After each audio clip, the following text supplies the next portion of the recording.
Perawat itu bukan pembantu dokter.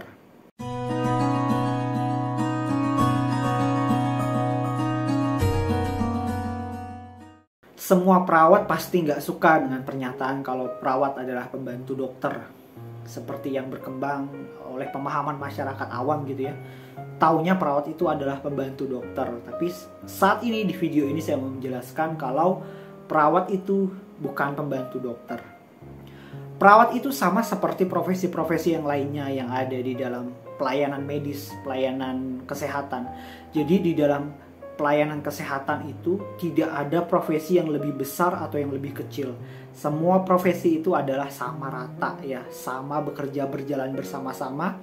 Gak ada yang lebih besar, gak ada yang lebih kecil. Sekalipun di dalam kenyataannya mungkin ada beberapa oknum profesi yang merasa profesinya lebih tinggi dari yang lain. Tapi dalam dunia kesehatan sebenarnya itu nggak ada. Jadi misalnya pelayanan di puskesmas, di rumah sakit, di klinik dan lain sebagainya, itu tidak ada profesi yang lebih tinggi dan lebih rendah. Semuanya sama rata.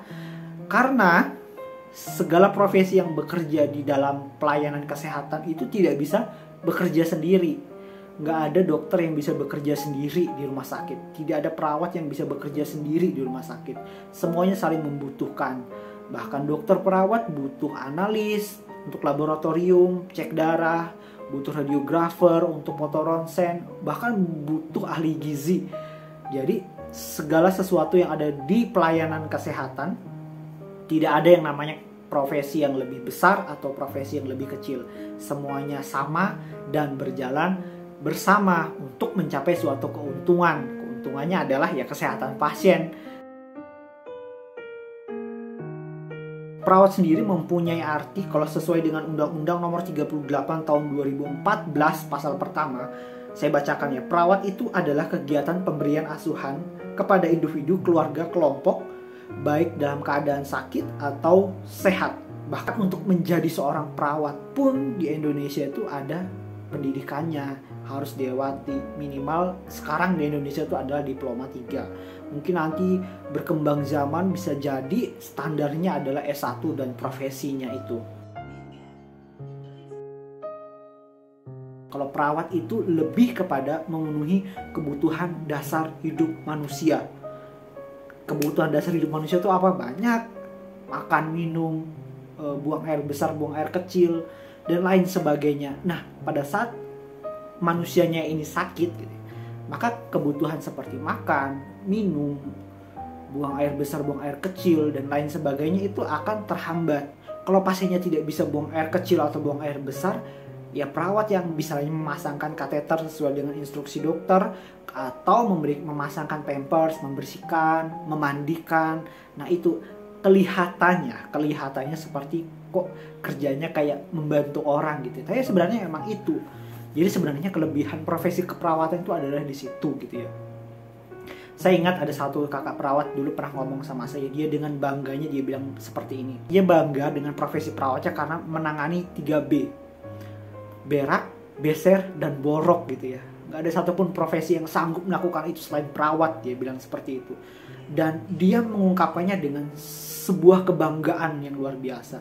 Karena itu ya teman-teman perawat, kita sebagai perawat ya juga harus bisa berbangga. Kenapa? Nggak semua orang bisa bekerja seperti itu. Nggak semua orang bisa bekerja dengan berak, beser, dan borok gitu. Nggak semua orang. Tapi Tuhan izinkan kita untuk menjadi perawat, untuk bisa terjun ke dalam pekerjaan itu gitu ya.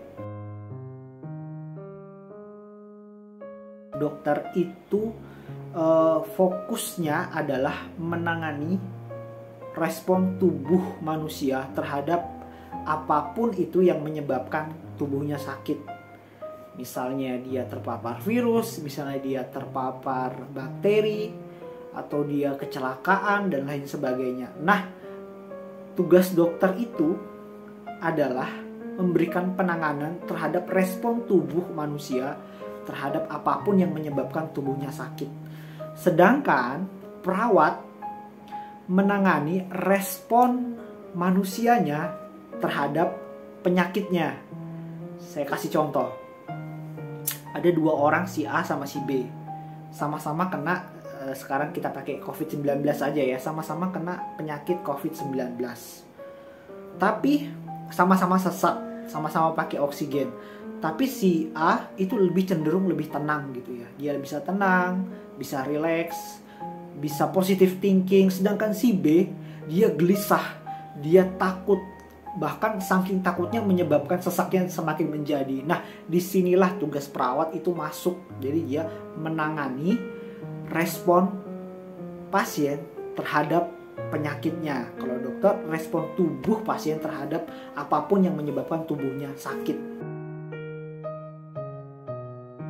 Di sini saya membagikan ada 3 hal, tapi mungkin kalau ada teman-teman dan kakak-kakak semua punya pendapat lain bisa komen di bawah ya.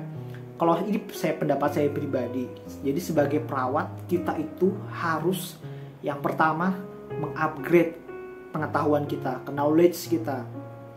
Jadi kalau kita mendapatkan suatu kasus, ya kita pelajari. Apalagi teman-teman kalau kayak saya ya, bekerja di IGD, itu bekerjanya kan berdampingan dengan dokter. Nah, biasanya kalau datang satu pasien, itu dipegang satu perawat dan satu dokter, udah bekerja bersama di situ. Nah, kalau misalnya kita dapat kasus malaria, udah kita belajar malaria bersama dokternya gitu ya.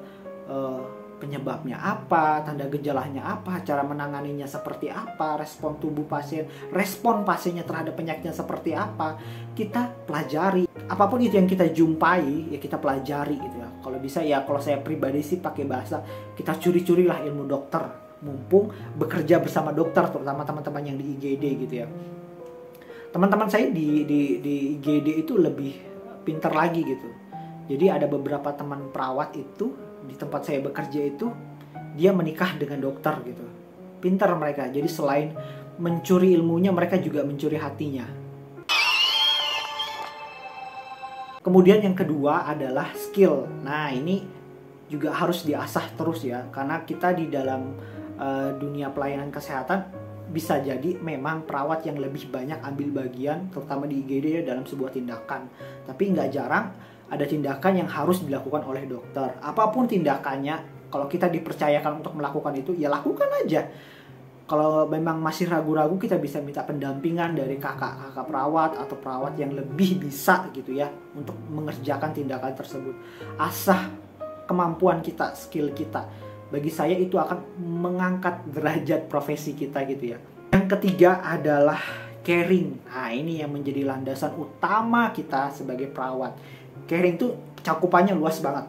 Misalnya seperti kita peduli kepada pasien, bertanggung jawab, ramah, kemudian tenang, sikap tenang kita dan sabar menghadapi pasien, kemudian selalu siap sedia dan memberikan motivasi dan empati terhadap pasien. Kalau saya pribadi, ini pendapat saya pribadi, 3 hal inilah yang bisa kita terapkan di dalam profesi kita, supaya profesi kita ini tidak dianggap seperti profesi pembantu atau seperti pemahaman masyarakat luas kalau perawat itu adalah pembantu dokter. Sekali lagi, kita dan dokter dan semua teman-teman yang lain itu bekerja bersama-sama di dalam pelayanan kesehatan. Tidak ada yang lebih besar, tidak ada yang lebih kecil, semuanya sama. Jadi berjalan bersama-sama untuk mendapatkan suatu keuntungan, yaitu kesehatan pasien atau keselamatan pasien. Saya rasa itu yang bisa saya bagikan. Semoga bermanfaat untuk semua teman-teman perawat. God bless you non-stop.